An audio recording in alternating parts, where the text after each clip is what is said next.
Hey everybody, welcome to another conversation of the Women of Words podcast. Today our conversation is with Steph Smith, model, brand ambassador, podcast host and founder of the health and wellness community Keep It Cleaner. Steph is already a flat out human, and with her little 10-month-old legend Harvey in tow, we're extremely grateful she was able to join us for a chat. Steph just has an incredible demeanour and a great attitude towards health and fitness. The KIC community is all about getting healthy, but with the foundation of positive body and mind relationships. So making sure that the exercise and the effort that we're putting in is bringing joy to our lives rather than just fulfilling some less meaningful, maybe more superficial goal. We are super grateful to Steph for sharing the way she did in this chat. Talking about the pressure in the modelling industry from early on in her career, the negative relationships it fostered with her health and with her body image, finding her way through that with support from loved ones, and then working towards a much better balance, and then going on to devote her work to promoting that balance with her best mate Laura as a part of the Keep It Cleaner team. Big thanks to Steph and the KIC team for getting this one together, and we cannot recommend the KIC app highly enough. Liam and I tried a couple of workouts, and oh boy, talk about a booty burn. Between the workouts, the meals and the mindfulness exercises, there's something in there for everyone, so definitely worth a look. Please enjoy our chat with Steph Smith. I am keen to jump in, I think, but Steph, we're going to start a little left of centre today because I actually have a question for Liam before I have a question for you today, Steph Smith, okay, which we're very excited to chat to. Liam, in the questions that you sent through to Steph for today, you did mention something about your own modelling career. And as somebody who's known you for 15, probably maybe somewhere between 15 and 20 years, that's news to me. So maybe we could start there today. It would be fantastic. What is going on? Yeah, I'd love to. Yeah, yeah. I did. That blew me away. I'm like, private school double fashion check. shows. Yeah, private school fashion shows in my speedos walking up the. No. I think there's a video. I actually think there's a video somewhere of me, and I took it. I just remember taking it really serious, and I remember getting to the end of the runway and doing the pose and turn. Oh my God, I love it. Very professional setup and amazing that I did it, and I absolutely nailed the walk. So that's true. And I guess you kind of said all you needed to say in the modeling world. That was me done and dusted. You'd made your contribution, and it was time to hang out the speedos, I guess. Very glad. Thanks for that. Appreciate it. Okay, good. No, that's good. Just wanted to clear that up because that was kind of a bit of a burning question that we had from this morning. You're welcome. No, thank you. Can I ask a question now to actually get the ball rolling? Yeah, absolutely. Let's ask some questions to the person that we're here to chat to instead of just each other like we normally do. Awesome. That's good. Steph, we're going to... that sucks. We like to do a little bit of a surprise / icebreaker. I saw that. Challenge. In the past, we've done some things like some weird scenarios and varying levels of success, yeah. I'll say. A little bit fun though. As a bit of context, Mike and I both did outdoor education at uni and studied it. I taught it for a little while, and icebreakers are a big part of the outdoor ed world in terms of every time you go into school camp or you're running a program. It's the best, everyone has these little challenges and scenarios, but we're going to change it a little bit. And being a teacher, I would really like to know, because I suppose you yourself and along with your business partner, Laura, inspire a lot of people at the moment. And I think it'd be really cool from my perspective as a teacher to ask you if you had a favorite teacher of yours when you were in school, and if you did, what did he or she do to impact your life? Mm-hmm. I had a good relationship with a lot of my teachers, but there was this one teacher called Mr. Malpally, and he was both my maths teacher and he did PE and sport as well. So, which was quite a cool combination, I think. I hated maths. I didn't actually do it in year 12, but he was my teacher in year 11, and as I said, he taught me in sport and PE, and I think he just had this incredible energy about him that made even one of my least favorite subjects, manageable and enjoyable enough. And he was kind of like a bit of I wouldn't say a dad figure, but he was just really fun, really, really good energy. And he kind of just showed that, you know, when you're in I suppose, a position of authority or like, you know, this hierarchy of the school system, you don't have to be bossy or a certain way. I think it was really cool to look up to a teacher and respect a teacher so much so that, that I was engaged and I listened to him because of the way he was as a person. And I think that just taught me a lot through school, is when I got to be in classes with teachers like that, I think that teaches you a lot as a young kid. No doubt. Shout out. Was it Mr. Mel Pally? Yeah, Mr. Mel. Yeah. Mr. Mel. Shout out. What a person by the sound of things. And I'm going to throw it out the bat straight away to say that I'm already inspired by him, because I'm a PE teacher and there's no way I'm teaching maths as well. So good on him. But no, I appreciate that. It's something that I suppose I haven't even really thought of myself in terms of why I wanted to be a teacher. Or how I fell into it. But I suppose when you think about that question, you do think back to, you can almost nail one or two teachers to that response. And I think for me, I would go with a guy called Mr. Wintle, and he was my English teacher in maybe year 9.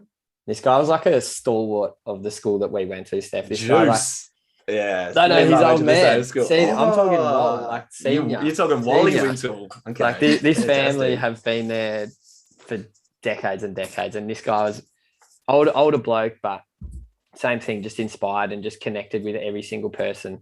Didn't matter if you didn't give a bugger about English or if English was your favorite subject, he found a way to connect. And I think that definitely would be how I model my teaching. And yeah, I think I want to be that person as well. So that's good. Michael, can I throw that question to you? You can, mate. But first of all, I think with a lot of confidence, I can say that in podcasts in generations' time, when all of your kids are getting interviewed about the superstars that they've become, I guarantee you're going to be majority of their ones, mate. Best teacher there is. He's a 10. That's nice. He's a hard 10, Steph. We're so proud of Murph. He's an incredible teacher. We've been so lucky to work together in many different circumstances. And I know that to be true about your teaching. And I wouldn't be the only one to say that, Murph. And you know that, mate. So I know how much you love taking compliments. So I'm just going to fold that one up, send it your way. Thank you. Do you know, that's an easy question to answer, Murph, because you and I at this wedding over the weekend just gone, we were fortunate enough to be with an old teacher of ours who was one of our good friends' fathers, Mr. Heaters, and he was the father of the bride at this wedding over the weekend, and father of the groom. Father of the groom, sorry. Father of the groom. Well, he's now the father. He's the father of the bride. Hey, yeah, thank you. Exactly. Freudian mistake.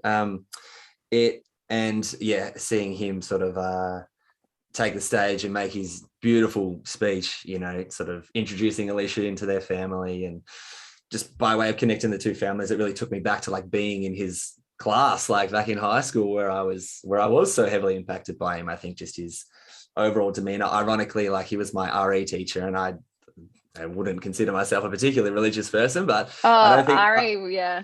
Yeah, for me, that was the only class that I actually got detentions in. When I got all my detentions in primary school was because I wasn't listening in RE and I was drawing in my jotter. I feel like difficult subject to get detention in, because it's meant to be a very forgiving subject. Forgiveness, right? That would have been the perfect excuse. No, and do you know what? Like, I think the one thing I loved about Heaters was even the fact that we were in like a pretty religious school, Liam. You know, it was like, I think he really took like the morality side of things as opposed to like the hard religious sort of stance, and I always really saw him as like a bit of a moral compass in that way, I guess. So yeah, formative to say the least, and just hit me with a little bit of pride and a little bit of reminiscing, you know, over the weekend, seeing him get up and do his thing. So yeah, no, it was great. Shout out to our teachers. God bless them. Absolutely, big time. No, thank you, team, for sharing that. I think that was something different. We haven't really asked that kind of style of reflective question, I suppose, for that little intro. So it's cool to hear, and I think it's important, big time. Steph, let's go right into it. Let's go right back. I suppose you made waves as a model from a young age, and that was the intro, I suppose, to Steph Claire Smith was modeling.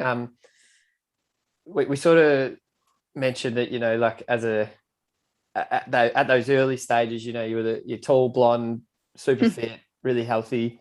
And, from the outside looking in, with someone with no idea about what agencies are looking for, or, castings and whatnot, probably seemed like the picture. But you've spoken a lot in the past about how wrong that idea was. Yeah, I'd just love to, I guess, ask, at being such a young and vulnerable and impactful age, what those experiences were like.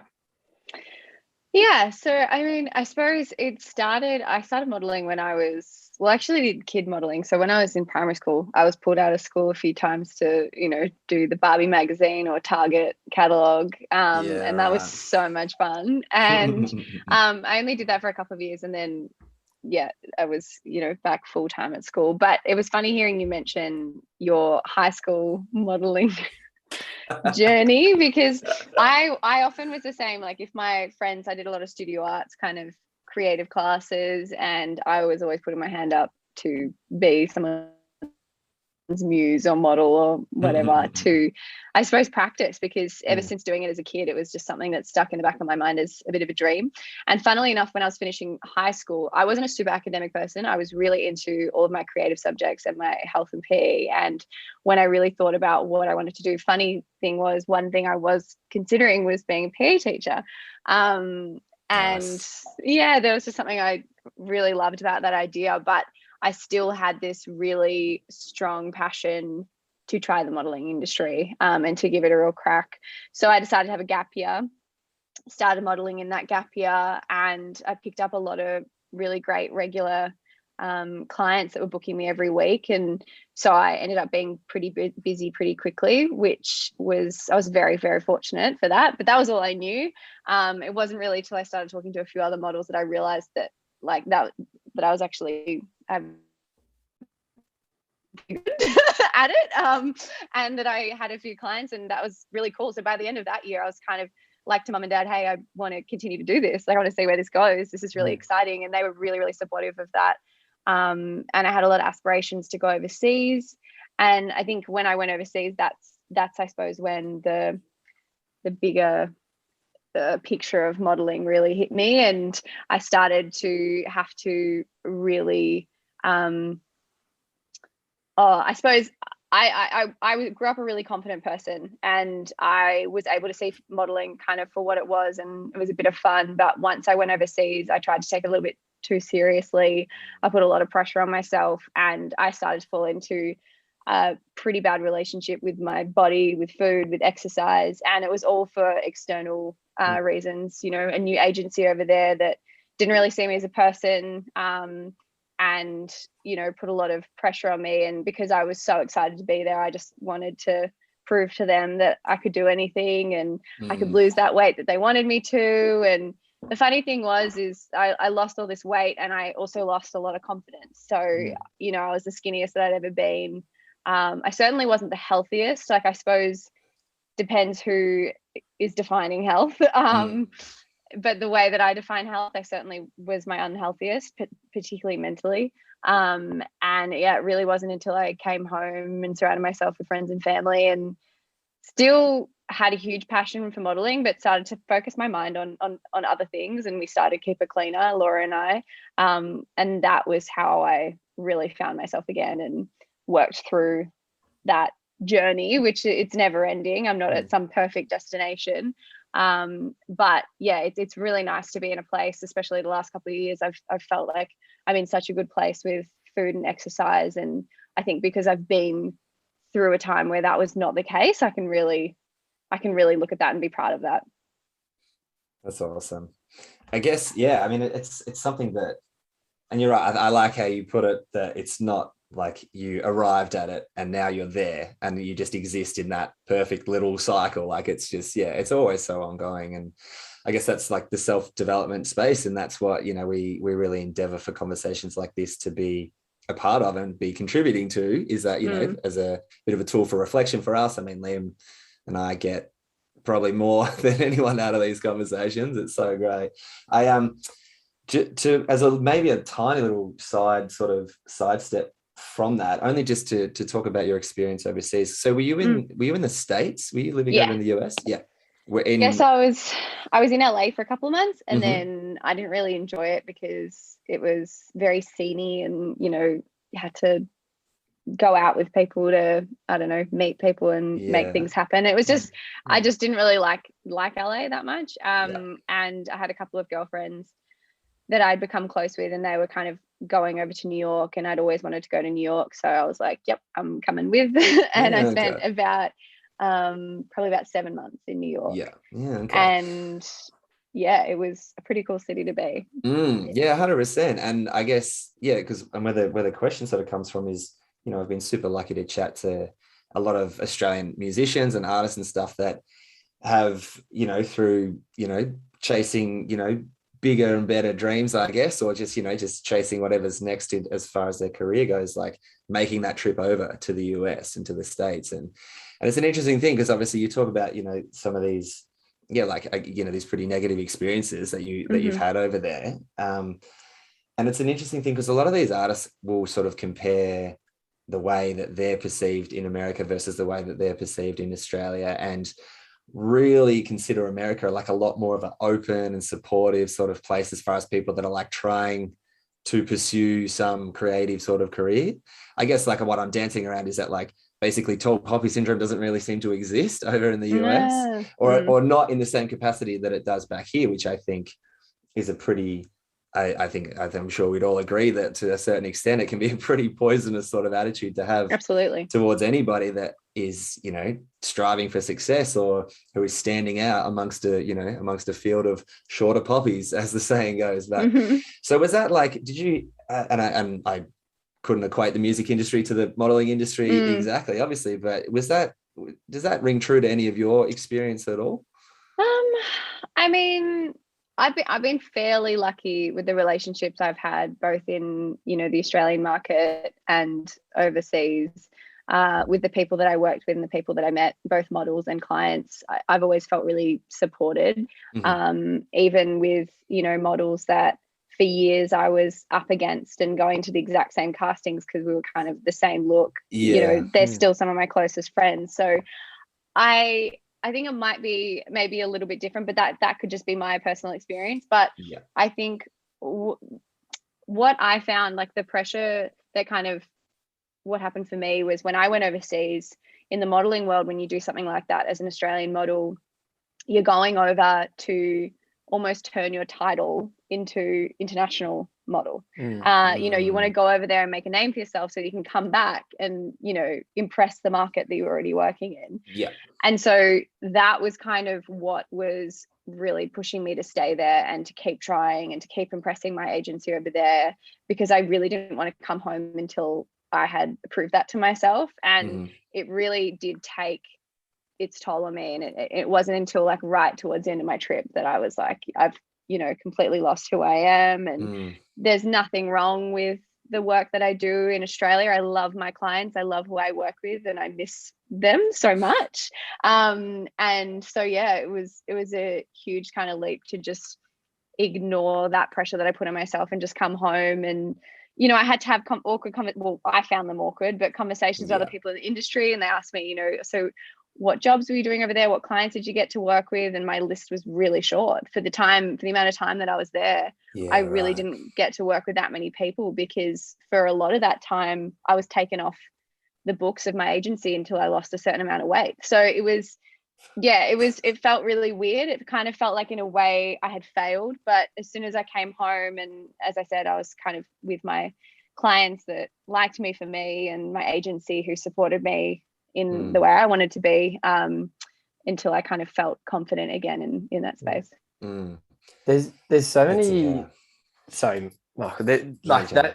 Kudos to you on a lot of levels in that, Steph. Especially how. So it was during that gap year that you were over there. So is that correct? Or the year after? It was. I was 20, so I did 2 years in Australia, and it was like, oh, I've picked up a bit of momentum. I want to go over to the States.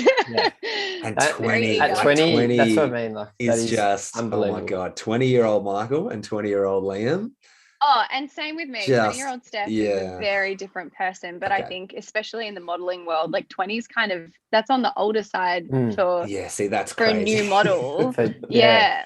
Like there's 16-year-olds in America that are, you know, kind of starting and getting momentum. So for Yeah. me, it was like, if I don't go now, you know, I'll be old. Wow. It's just like a constant battle, like almost when you say that agencies took you off the books until you hit a target weight or whatever, that it's almost like setting you up to fail mentally. Oh, yeah. Like there's no way to beat around the bush in that. It's like if you're saying to yourself, I'm not going to get work because I need to lose 3 kilos, and you don't have 3 kilos to lose, you're not, physically you're not going to feel great, but mentally you're already preparing yourself to, have a meltdown or, get to a stage where you're really, really unhealthy. And I think what jumped out to me, and Michael, you probably, I'm foreseeing that you'll probably start nodding your head in a second, is it tied in with a phrase that we've learnt along the way called mental fitness instead of mental health. Like instead of saying my mental health, or I'm working on my mental health at the moment, it's working on your fitness. Mirroring what you said, Steph, about, not being at that destination and constantly striving and working. But for you to be 20 years old and to go, I'm not feeling it like this, I need to go home and be around the people I know support me and, will appreciate me for me. That's already, your mental fitness journey was already flying at that stage. For you to have the backing in yourself to go, that's what I need to do to make myself feel good. That's huge. Like I know I've said in the past, I had, challenges with body image and things like that growing up. And I could easily say it wasn't until a couple of years ago that I really understood that I was doing that at age of, 16, 17 years old. Even like I still work on it. We spoke about being at a wedding on the weekend.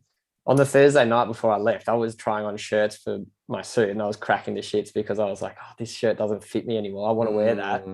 What the hell's going on? And I could feel myself like working myself out, working myself up about what outfit I wanted to wear. And that's just going to a mate's wedding. Like that's not my career.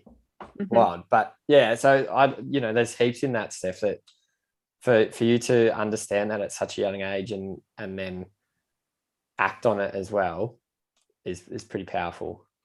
Yeah, thanks. I mean, I will say I think I was really fortunate in that, well, I mean, I have amazing support around me and I had friends and family who had recognized that I wasn't really being myself and who kind of helped me recognize things. But also I was really fortunate to have a good career waiting for me at home. A lot of girls in the industry will travel overseas because it's not working for them at home and it's kind of their last chance. And so they might have hung on for a little bit longer. And unfortunately, if I was there any longer, I don't know, it would have taken me a lot longer to come out of that headspace. I think it really helped that I was there for under a year. Because whilst it still took years to unlearn a lot of the bad habits that I picked up, it wasn't a super, super long time in the scheme of things. Yeah, that's fair. So along that journey of coming home, riding the ship and, getting back in touch with the people you love and getting all the support and everything that you need to like get that headspace in, where you want it to be. Did that coincide quite quickly with the sort of all the health and wellness side of things? Was that happening at that same time, or did it take you a little while to realize, oh wow, like look how good this is, how beneficial this has been for me. I want to be able to share that with other people. I want to be able to start people on that journey as well. Yeah. So, I mean, I've always been sharing everything online. I got Instagram at the start, just like anyone else did. It basically kind of became a thing in my first year of modeling. So the way I was using it was just to show friends and family where I was going and what I was up to and who I was working with. And then when, I suppose strangers started to follow me, I just started sharing everything. Like if I went for a walk, if I was hanging out with my dog, like what I had for breakfast, like it was just everything. And there was good and bad to that. I mean, social media has changed so much as a space, and there is some stuff that years ago when I was in that bad headspace, I probably shouldn't have been putting online because I wasn't in the right headspace to be doing so. And there's a lot that I've learned over the years. And so I suppose I really think a lot more and analyze things a lot more before I post them and put them out there, because over the years I've learned how much of an impact I can have on people's lives, both good and bad. But for me, it was just a fun space to be. And my following started growing pretty quickly, and it was very strange. I still am not really that used to it. It's still a very odd concept to me that this many people were interested in following along my life. But it's, being able to be a platform that's allowed me to, launch businesses and continue to share my, I suppose, dreams for the world and my passions. And I'm just super grateful that there's people out there interested. But I think with the health and fitness side of things, I just naturally started to show what I was doing just because I was really interested in keeping active. And even though there was a stage where it wasn't really a healthy relationship, I suppose I had a bit of a barrier of what I did put online. And it wasn't until a couple of years after coming back from the States that I actually opened up about my issues and about the fact that I went through binge eating and had a terrible relationship with myself and everything. And that was really nerve-wracking to talk to, because I think I ended up releasing it as a YouTube video. And at the time I was still full-time modeling. And I think in the back of my mind, I was still worried about what my agencies would think or clients would think, or even just general, people that follow me, like, what are they going to think of this? Because it was, whilst I'd always kind of been myself, it was definitely the rawest form of myself that I'd put online. And that was a really big thing for me, because ever since then, I have just been able to be unapologetically myself online, because the response that I got from that, I think people were just really refreshed to see someone that they looked up to not portraying themselves as perfect. And I learned a lot from that. So I think the way that I've used the space and social media in the past, it's definitely developed and grown with me as I've learned. But always sharing things like health and fitness has always been a passion of mine. Can I ask you on that? So you put that video out on YouTube, you said, was that just on your own merit, or that I hope you don't mind me asking this, but was there a time in that period where you were in that, that headspace that you sought professional help, and then having a conversation with a professional was what gave you the, I guess, strength to be able to go and share yourself truly? I mean, so through that time, it was actually quite funny. There was a lot of friends and family who didn't know about, there were some friends and family who found out about my journey through that YouTube video. I think what was really interesting was I actually went to a personal trainer friend of mine. His name is Christian. I'd only met him a couple of times, but he was just such a good energy, just this person that, like, I could tell you could just talk to him about anything and he would listen and he would be there and he would have some good advice to go back. And I know that he had worked with some young women who had kind of gone through their own struggles. And so when I was finishing up in the States, I did actually reach out to him and I just started chatting to him about it. And he was really great through that. He helped me stay accountable, and not in like a strict routine sort of way. He just stayed me accountable and like checking in with my mental health. And if I was feeling guilty for eating something, I was like, why? And like talking about that. So whilst he's not a psychologist, I hadn't seen a psychologist in my life up until not last year, the year before. COVID's warped time for me. My God. He was that, I suppose, guidance or that wisdom for me, or even just like a person with an unbiased opinion on me. If I spoke to my mum or one of my best friends, they probably would have been like they are really incredibly supportive, but they may not have been able to relate, and they may not have had the right words to actually help me through it.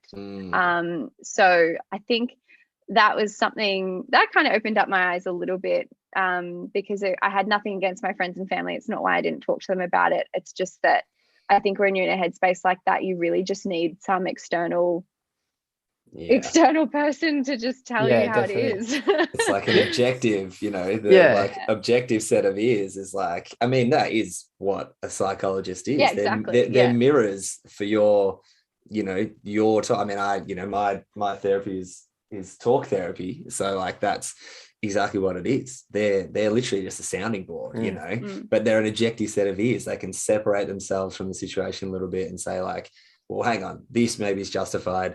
This is cuckoo pants crazy. You need to get rid of that mindset quick smart. But and it sounds like it's exactly what Christian wants. That's awesome. Yeah. It's the whole like hairdresser, here's everyone's life problems. PTs as well, 100%. I'll do a shout out as well to two PTs I've had in the past, Dan Maitland and Jack Davis, who beautiful, beautiful humans. But, I always knew when I went to do a workout with either of them, I was going to be able to have just a proper conversation as well.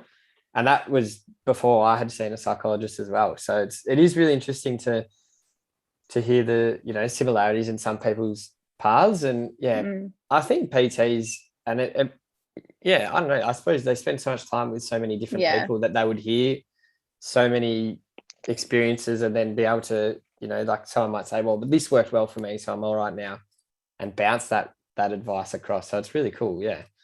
The other thing I wanted to ask about that YouTube video, and you sort of touched on it, but I'd love to just dive a little bit deeper, was you mentioned that you were worried about the response you were going to get from it, from work and family and friends. But what was it a really positive experience afterwards, or was it sort of like, did you check the responses straight away, or did you sort of hide back and build up the courage to look at what people were saying? Yeah, I held back for a little bit, but I didn't check the YouTube comments for a while. It was more so just DMs that started coming in through my Instagram. People started sharing their own stories with me and just saying that they felt seen, and they just felt like they weren't the only one going through it. And it was refreshing to see that I wasn't, I don't know, this idea of perfect that they had in their mind, and that was good for them and encouraging for them. So that was so beautiful. And I think what I was concerned about was, I mean, I was upset. I was scared about upsetting my agency. The weird thing is when I spoke about my I believe I spoke about my American agency in it. I didn't obviously name them. I was still super concerned on how they would feel. And now I look back and I'm like, they weren't ever concerned about how I felt. Exactly. Gives a shit about these guys. So if they listened in and could read between the lines and work out that it was them I was talking about, then they probably needed to hear it. So, but no, and I was kind of expecting, to be honest, because at that point I had experienced a lot of, mixture of trolls online. I was expecting a lot of people to maybe say, who are you to talk about body image issues? You're a size 8, white woman. Like which I totally acknowledge that I am that. And I think that's where social media can scare me. And at that point, because I wasn't, in a super comfortable place, I was still coming out of that space. I was really worried about that because I wasn't really sure how I was going to manage those kind of comments. But there wasn't really a lot of it. It was all pretty positive. And as I said, I felt like I was able to kind of take a weight off my shoulders and just be a little bit more real. And it's been a nicer space to be in since then. I think it was like 5 years ago, 6 years ago. I mean, it's massive because what if you've 1.5 million followers, give or take, on Instagram. So 5 years ago, I dare say it would have been up around that mark, or 1 million-ish anyway. Still, there's a lot of people out there that that's going to a lot of sets of eyes, and to have it's kind of hard to comprehend. I know, I'm like worried putting this out to my, what have we got, 200 people now.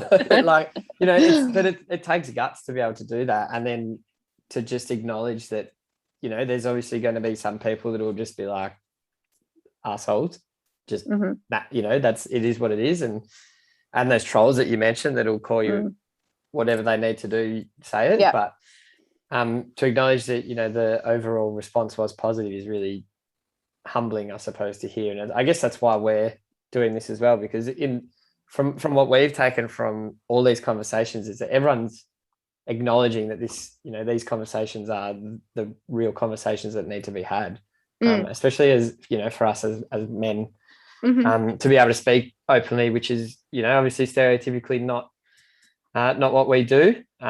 It is cool to hear the other side of the yeah, exactly. It's cool to hear the other side of the coin and hear of your experiences. On that as well. Yeah. Do you? Oh, sorry, man. No, go. Yeah, like as we sort of alluded to, you know, when we were getting in touch, Steph, we, you know, it's obviously as the Women of Words, but the Men of Words podcast as well. You know, we're super keen in, or it's been super excited since we've been able to open up this conversation to people across the board and make it a bit of a broader chat about mental health. But we do find it really valuable and kind of an interesting thing to get like the women that we chat to as well, to get their perspective on men's mental health. And I think and this will kind of hopefully lead into the work that you guys are doing with Keep It Cleaner as well, because it's awesome. It's such cool work. And like, you know, and we haven't even touched on it yet, but oh my God, like Liam and I were lucky enough to score a gig. The boot camp at Albert Lake. I was an early start, Murph. You got me up nice and early, dragged my butt down there from Bond Beach. Boot is the key part of that, because my booty after was so sore. I no joke. Literally, we were I reckon it was 7 or 8 days afterwards, we were still messaging each other being like, how you going picking up stuff from the floor? Not good. Perfect. Not good at all. Leo, shout out to Leo. He works as hard. Leo and Laura, they smashed it. But yeah, look, I guess, and this all kind of fits into what we've been talking about, and I think it's a nice place to jump into the kick stuff. With men's mental health, it's, you know, a lot of, I guess, men looking to things like what Kick is, you know, for the community, that Kick is looking to fitness apps, or, you know, certain people out there, like, you know, like putting out all this, you know, material and resources for people to use for their men's fitness. I think the advice is seldom given to be, you know, comfortable and to love the skin you're in, you know, which is obviously something, which is what you guys advocate for so much. And I really don't think that advice is often. I was racking my brain today trying to think about it, and I don't reckon I've seen it anywhere. Maybe apart, Liam, from our chat with our Lord and Savior, Dr. Kieran Kennedy, who we love so much. But apart from him, we really don't see it out there. And that's obviously a message and, you know, and a belief that you guys have, and that you've been able to communicate so effectively to heaps of people. I mean, the Kick community is enormous. I think it was it 450,000 or so was last I looked at. Incredible stuff. Like, so I guess as a bit of an underpinning value of what you guys are doing there, I'm just interested to know, like, what do you guys think? What do you think what were the tools that you guys had to be able to communicate that effectively to women as you have? And do you see the crossover where, you know, guys like us might be able to hear that message, you know? I wonder where it is. Yeah, I think it absolutely. I can see where the gap is and where it is missing. I mean, even from Josh's point of view, my partner, he isn't always comfortable in his skin, and it is because he's still stuck on this aesthetic that he thinks he needs to be as a man. And, you know, I feel like we have been able to change the narrative a little bit with women. There's obviously still always going to be pressures in society to look a certain way. That's unfortunately life. But we do everything that we can to make sure that when it comes to food and exercise and mindfulness, that they are practicing all of those things, you know, for the right reasons. And the right reasons being, you know, anything that's going to fuel them with joy, not fuel their, I suppose, need or drive to change their appearance for external validation or anything like that. And I think the reason we were so passionate about starting Kick was because Laura and I had both been through, you know, unhealthy relationships with food and exercise and our body image. And we just kind of looked at it like, well, when we look into the market, particularly when we launched with Keep It Cleaner, even Keep It Clean, the ebook, when we looked at healthy recipe books at the time, it was all really unattainable. It was either everything was like super organic, or you had to go to a health food store to get any of the ingredients. And then the thing that you made ended up being completely sugar free and tasted like crap anyway. And so, and there was still all this pressure around calorie counting and all that sort of stuff. So we just wanted to kind of bring something out that was back to basics of, you know, just cooking things fresh and not looking at food as numbers. And then when it came to exercise, like actually enjoying it, not dreading your workout that was coming up. You know, I mean, that's not to say that I'm like super pumped up before every workout. There's, you know, 9 times out of 10, I have no motivation. But when I get started, I feel the joy inside. You know, I'm enjoying moving my body, and I feel good to be able to do it. And that's what we want our community to feel. And I think absolutely there's no reason why that same message can't be shared with the male community or, you know, any gender. So it's, yeah, I hope that it does change. I hope that there's less pressure. It's funny because I feel like for a little while, you know, when the dad bod became a thing, it's like the pressure was released for like a second, but it was almost as a bit of a joke. You know, and then from a female's perspective, you know, I would like to say, if the dad bod's cool, like let's make the mum bod cool. Like, what even is that? I think it kind of highlighted the double standard, like maybe more so than anything else, didn't it? It was a bit, totally. But when it comes to, you know, motivating guys to look after themselves, we have to be able to, you know, get to them outside of, you know, here, do this to get abs, or I don't know, grow your arm muscles. It's so true though, because we spoke to a guy by the name of Glenn Marsden sort of towards the end of last year. He's heads up the Imperfectly Perfect campaign, this huge multinational organization. But he spoke about, you know, he was in health and fitness. He was a PT. I think he was a PT, or he was bodybuilding, and he spoke about his challenges with body dysmorphia. And, you know, his whole thing was, I need to get big, I need to be muscly, I need to get stronger. But then he'd go to the gym to do a workout, he'd be ready to go, and this bloke would walk past him with a bigger biceps, and he'd be like, shit, I suck. Why am I not that big? So it is really interesting. And I think that's the bridge as men that I can see we need to close that, you know. So I know personally, when I go to the gym, I get worried if, you know, you set up to do a lift, do a deadlift or something, and, you know, you put 50 kilos on the bar, but then the bloke next to you who is, you know, 2 foot taller and probably has 30 kilos on you is lifting 150, and you sort of, you know, I always find myself like, oh, I might just move a little bit further that way, and you know, so I can't. But it's challenging. I think something like kick will, I can only see the positives for the male audience as well. You know, we Michael mentioned we went and did it, and, you know, it's roughly 20 minutes workouts, a lot of them. It's short and sharp, and that's a massive thing as well. You know, you sign up to join a gym, you know, that the chain gyms that do the group classes and that, and they're all an hour long, and an hour is a long time as a beginner as well, a huge time to work up to, and to get through a 1 hour HIIT class or a 1 hour cardio pump class is a massive thing. And no one can just rock up and do that. And it's also a lot of time.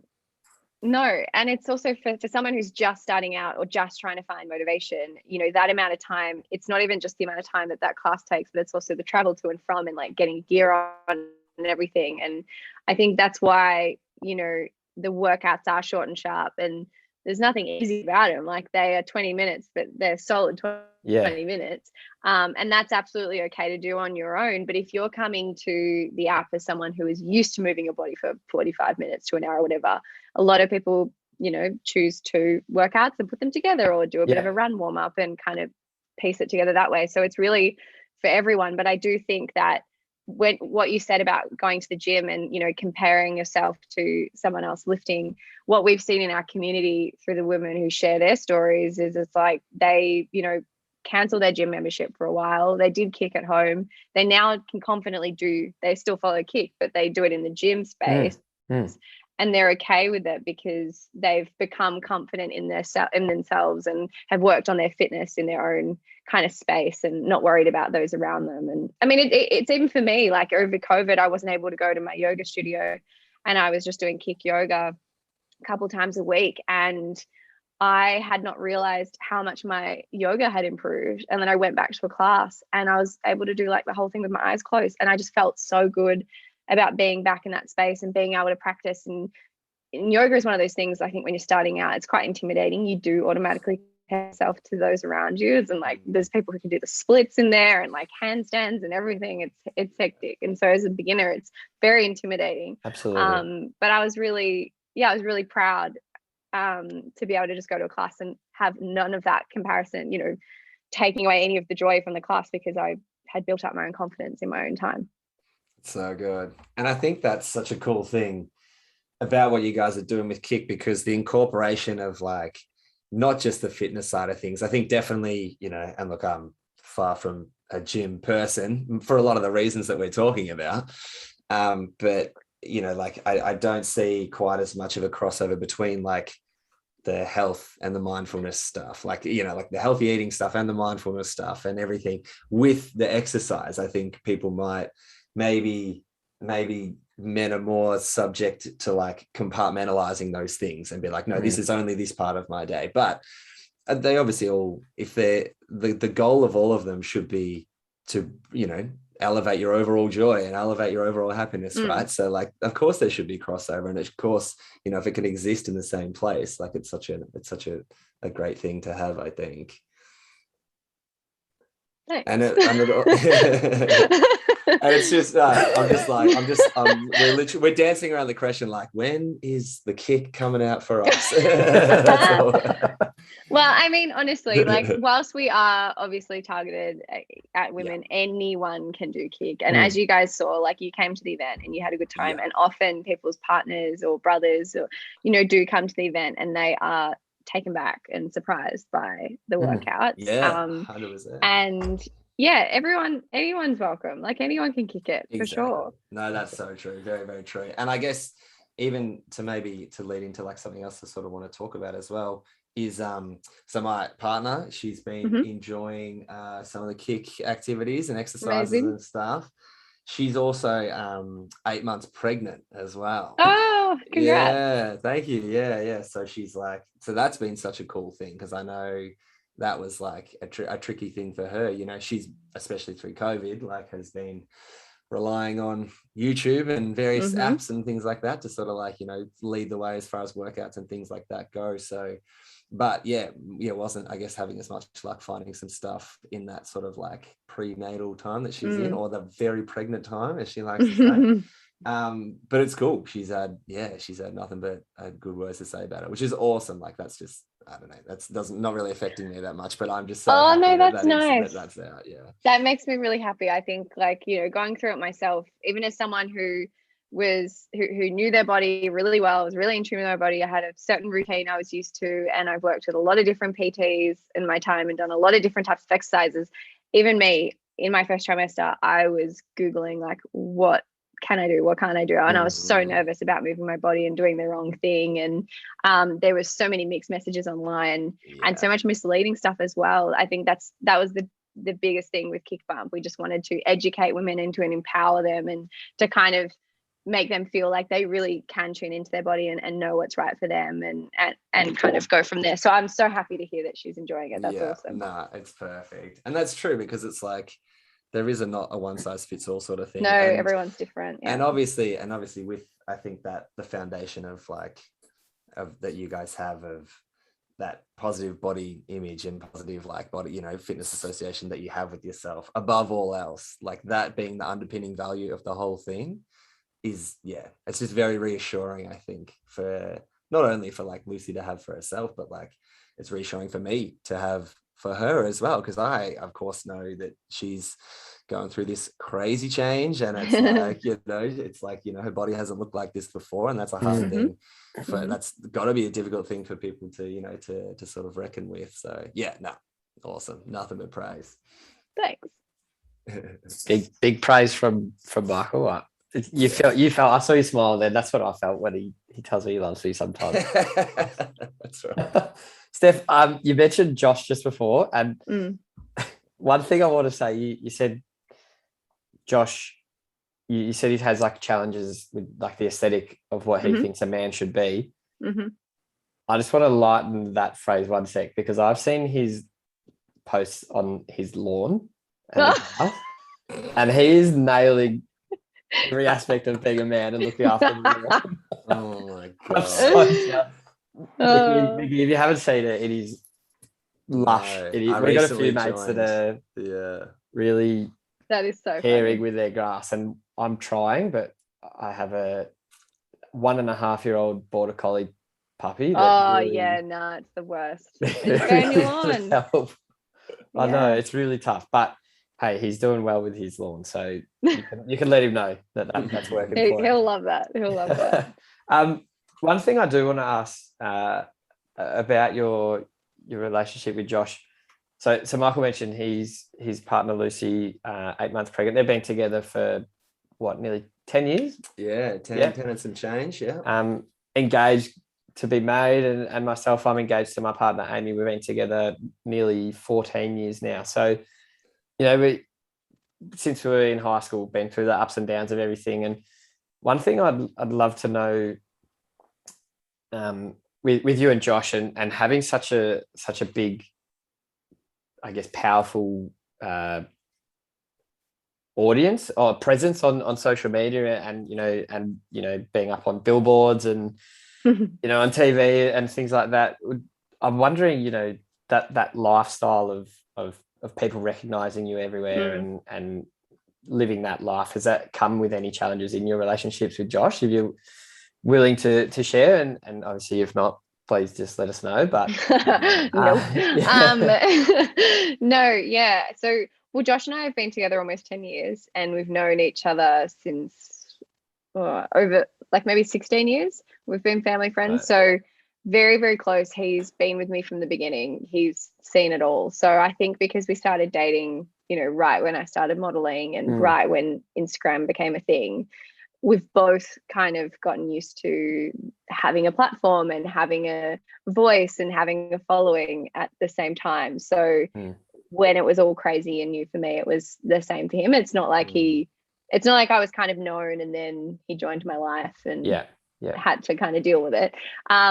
So yeah, we've both dealt with it from the beginning. But I think what's always helped us through everything, especially, we were dating when I went and lived overseas for a year. He also went and traveled for, I think, 8 months with his mates. And that was really hard for us. We kind of just started dating for like 2 years. We were, in that really honeymoon period still, when it was all fun. But we actually had a chat before we both traveled and was like, you've been planning this trip around the world with your mates since high school, and I'm really keen to just kind of buckle down and work. Like, do we need to take a break? Like, what does this look like for us? And we decided to stay together, and that came with its own challenges, like being in different time zones all the time and missing each other's phone calls, and seeing him with other women that he'd met on the trip and him saying the same, like those kind of normal things that pop up in relationships, particularly in the early stages. That was all normal things that we had to work through. But everything like that we've been able to get through because we're incredibly open with each other, really, really honest. We always communicate.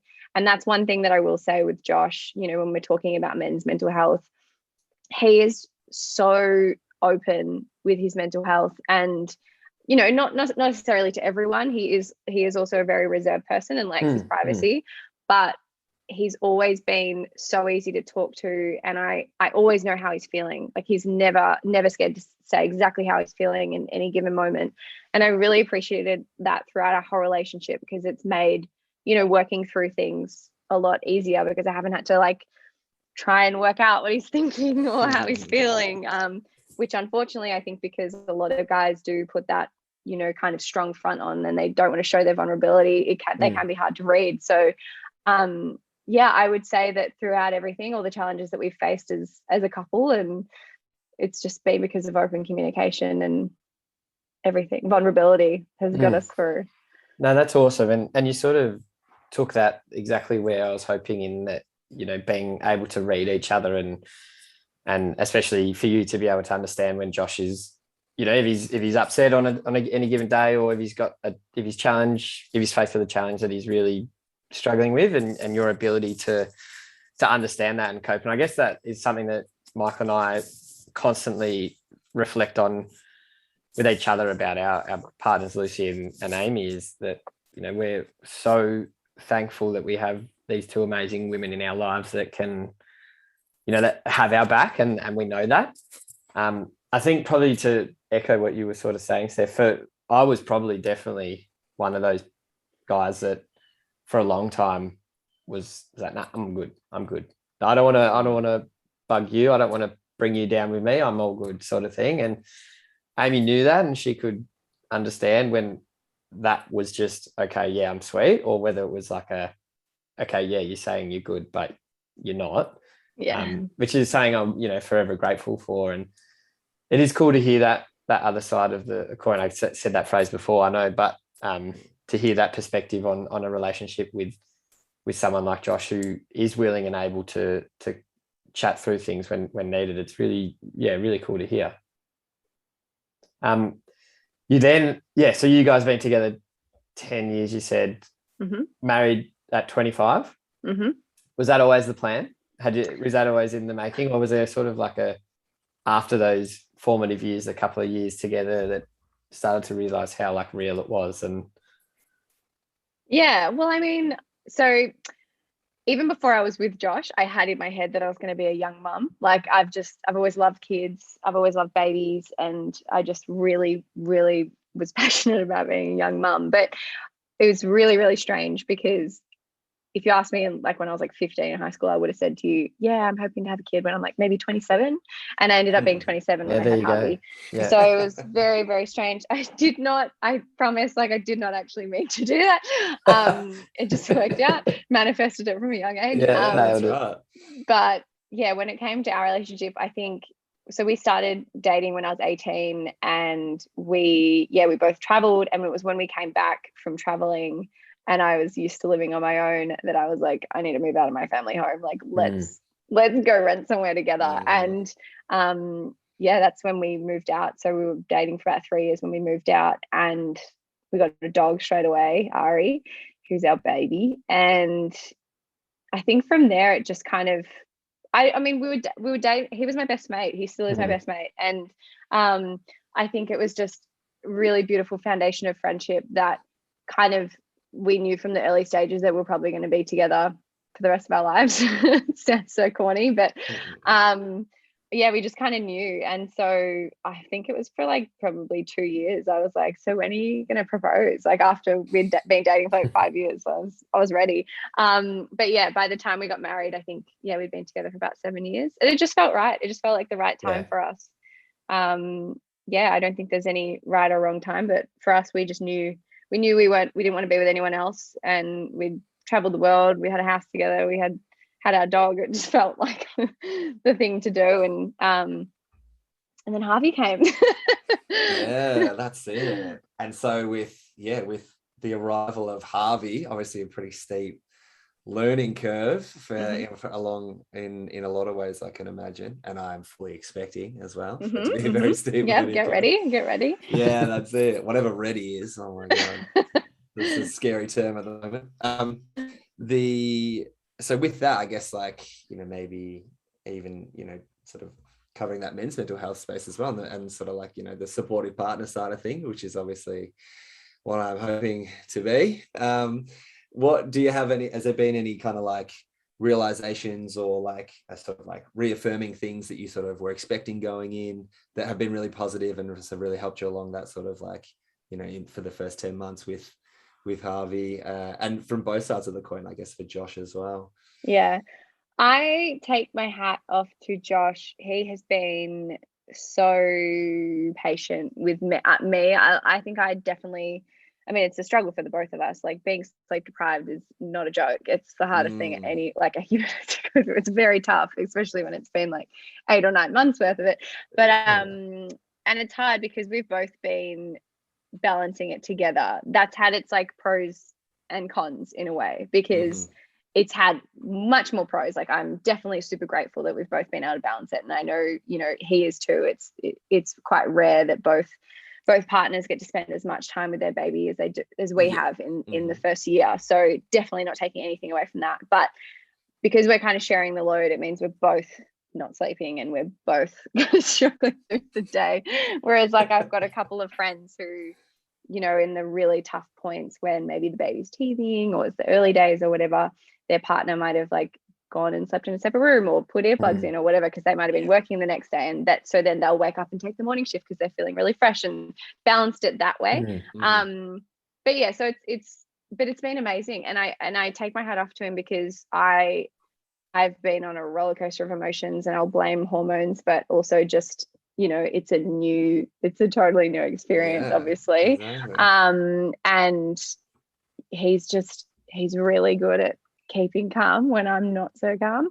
And I think one thing that's just been really amazing is how he still prioritizes me, which I think is so beautiful. Like, I think something that it's opened my eyes to. I need to be able to make sure that I'm making time for him and for us and, you know, my other friends and family and stuff like that, because I'm so invested in Harvey that sometimes I definitely can, you know, take Josh for granted, and I can kind of put our time as a couple aside and kind of like prioritize everything else first. And he's still always there, ready for me when I am ready, and he is still always the one that's like pushing for that time together. And it's just really nice, I think, because he's been so patient with me working through that myself. It's really hard to share that amount of love, which you'll experience. But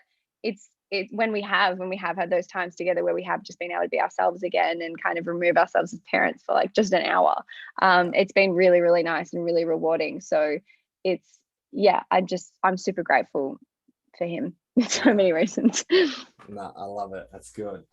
I took some notes. It sounds like we need to organise a catch up with Josh, Michael. That's right. For lawn maintenance, having a second topic. Parenting. Super supportive, dad mode. And just all round good person by the sounds of things. That's right.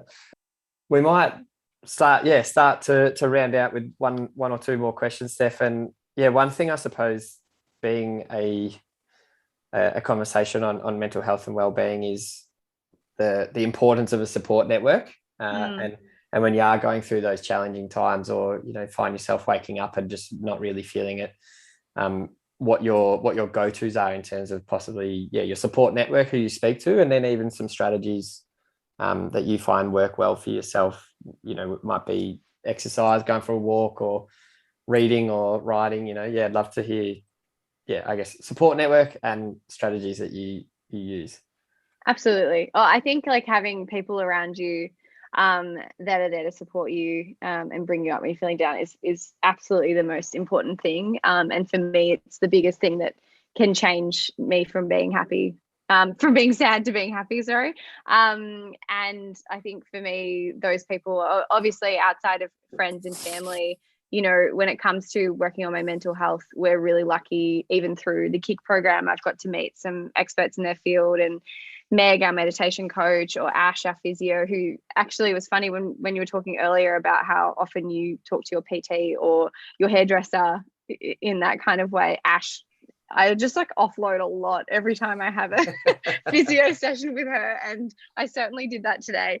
And I think just having those kind of experts to help me out with my health and fitness is amazing. I'm so grateful to be in touch with them. And then outside of that, our KIC community, like if I'm ever having an off day or I'm lacking motivation in any way, there's so many inspiring conversations on there, or stories that just absolutely warms my heart, and it's super humbling and reminds me of why we do what we do, and really drives me to kind of keep my head up.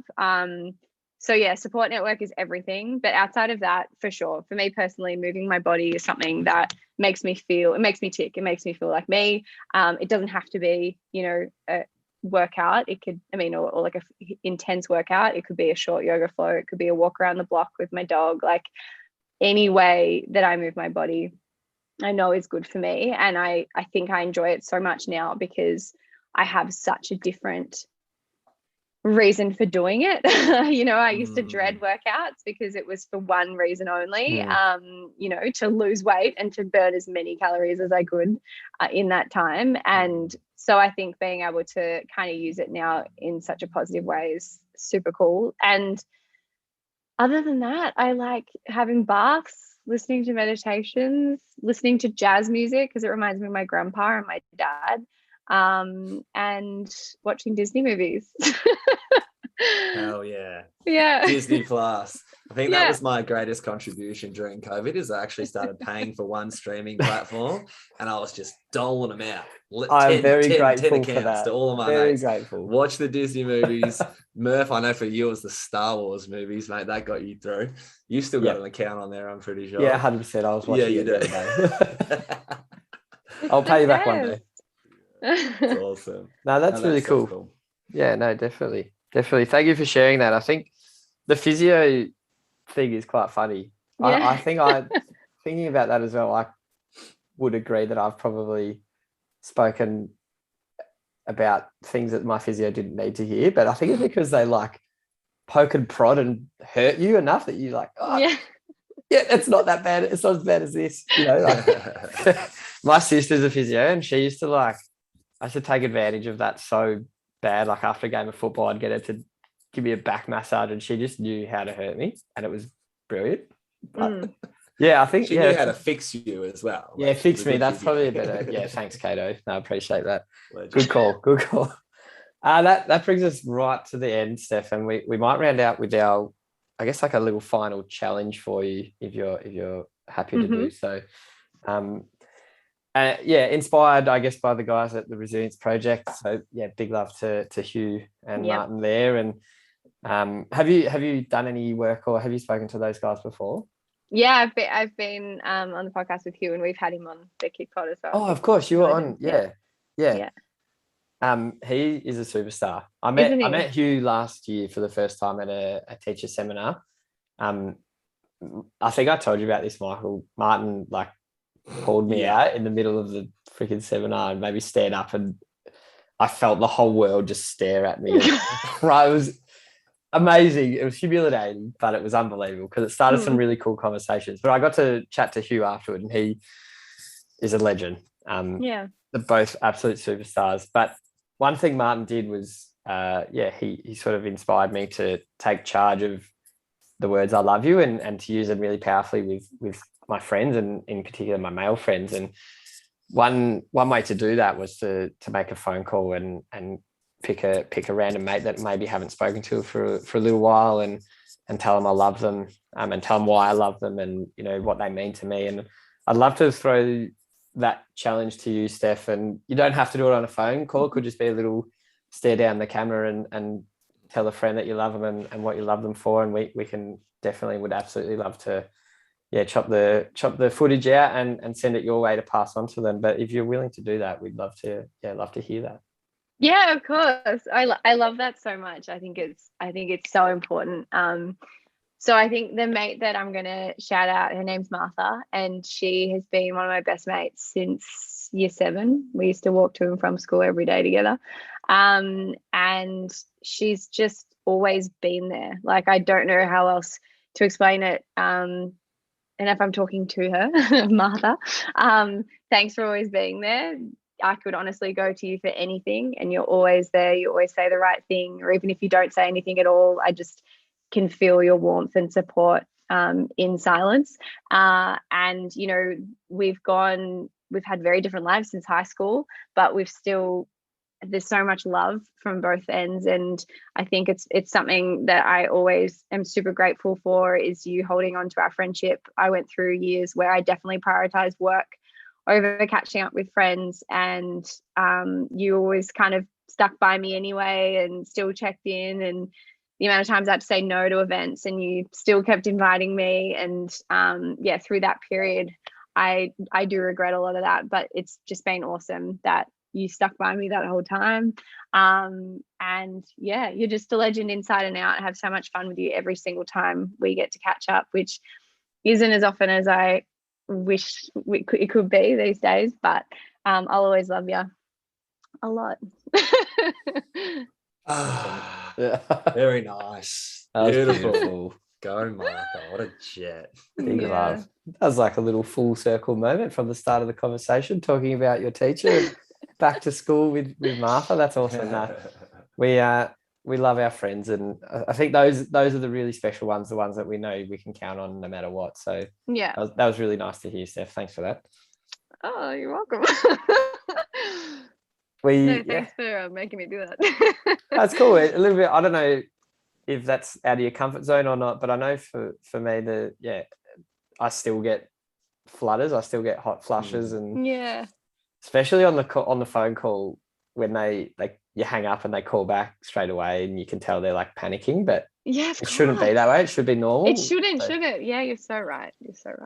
Yeah, but no, thank you. That was cool to witness. So yeah, we'll pass that on to you, and you can send it Martha's way. That's right. Mickey boy, would you like to do the honors? Please and thank you. Wow, Steph, what a chat. Thank you so much for joining us on the pod. It's been such a pleasure diving into the kick side of things and just finding out more and more about you. And I guess, for you to be somebody who's advocated since, very early on in your career and in your time, I guess in people's field of vision and with that level with the audience and the community that you have, being somebody that's been willing to be open through all of that, and like make those risky, have those risky conversations and those conversations that scare you a little bit, but the really real stuff and seeing the benefits from it. I think, you're just on the vanguard of the next generation of people turning over and taking a really, really positive step towards having a better relationship with their health, mental and otherwise. So on behalf of us, mere mortals, thank you so much for joining us. Mr. Murphy, always a pleasure talking to you as well, my brother. Thanks, mate. I love you, and I really enjoyed, especially on the weekend, getting to spend some time with you at the wedding. And it's always a privilege of mine to be able to sit down and have these conversations with you, mate, and to share these lessons that we are learning thick and fast, because there is a lot to take away from every conversation.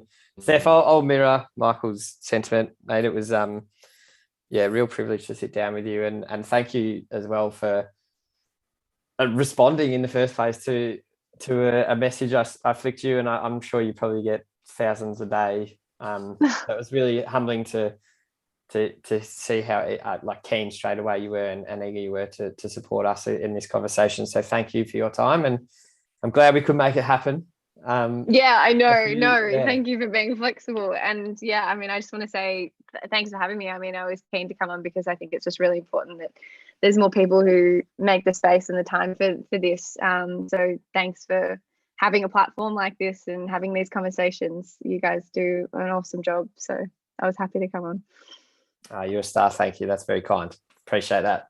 A lot of love to wrap up. That's the best way to do it. Yeah, just a nice way to fill up at the end of these conversations. Absolutely. That's great. I think for everybody listening, we just want to say a huge thank you for all of your love and support. We hope you've enjoyed our conversation with Steph.